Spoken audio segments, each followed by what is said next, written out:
So Bulls assistant coach Tex Winters told Phil Jackson to remove Michael Jordan from Game 6 because he was holding on to the ball too long and he was trying to do too much. Oh my God. Michael Jordan, how dare you try to prove that you're the best? How dare you try to go out there and compete and give it your all? Let's get into it, man. Prince Sports.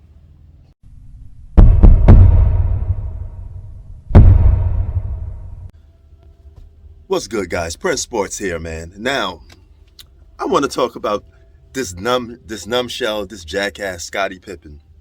And I guess he wrote this in his book about Tex Winters wanting to take Michael Jordan out the game of, Game 6 of the Portland Trailblazers game, against the, Clyde Drexler and them boys in the 1992 finals. Okay, listen, if anything, that just adds to his legacy even more, okay? Michael Jordan played the game, didn't complain, didn't bitch, didn't moan, okay, gave it his very best. He didn't care about how many shots he missed. He didn't care about how his stats looked. He just went out there to fucking compete.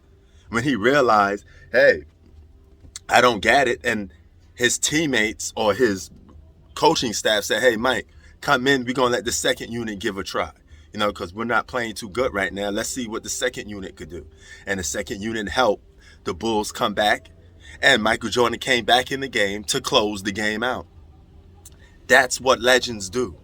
Okay?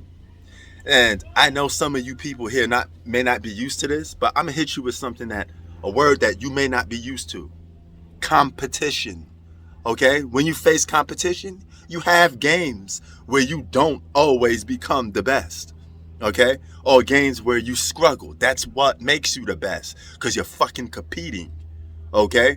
Michael Jordan never had an unfair advantage over nobody. He had to actually earn the right to win games. His teammates had to earn the right to win games. Scottie Pippen had to earn fucking respect. Okay? On a basketball court. After he was getting his ass whooped by the Detroit Pistons. They earned it. Okay, something you guys not familiar with. And I know the word competition is very loosely to you because you don't know what that means. You Kevin Durant fanboys, LeBron James fanboys, you're so used to your superstar players having an unseen, unfair advantage over people when they have multiple superstars and top role players and borderline all-stars and all of this other nonsense. It's hard to distinguish rather they should be competing or not, because they don't have to worry about that because they got all these other people that carry them. They're playing with other top superstars. Michael Jordan with Scottie Pippen, two guys drafted on a team, developed and learned how to play together with role players. They beat the Portland Trailblazers, who were a stacked, good team, led by Clyde Drexler, a future Hall of Famer, one of the greatest shooting guards of all time. Okay, you can't be one of the greatest shooting guards of all time and not have good games.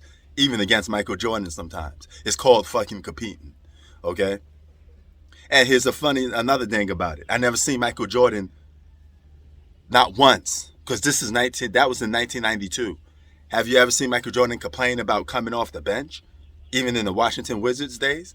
He was a sixth man for his last season, I believe. Michael Jordan never complained. All he cared about was winning.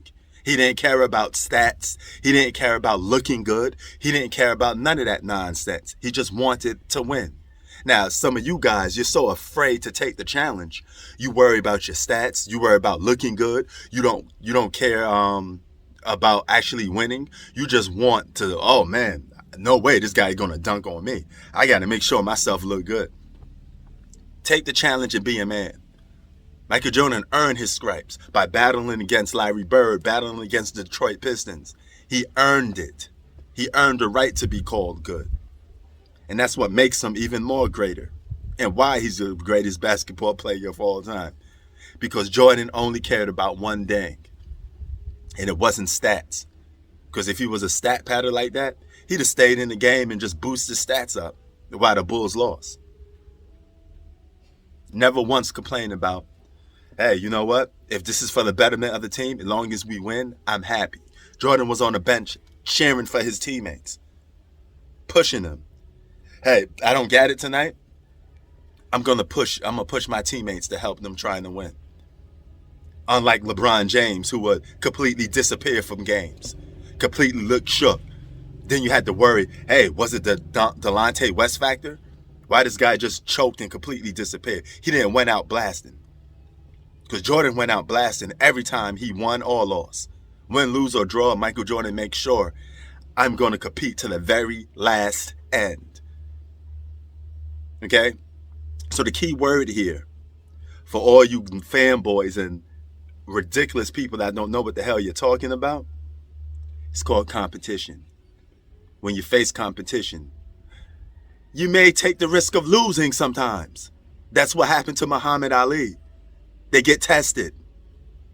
Unlike Floyd Mayweather, unlike LeBron James, unlike Kevin Durant, they don't want to be tested. They rather join those guys than be tested. They want easy championships. Michael Jordan didn't want easy championships. Kobe Bryant didn't want easy championships.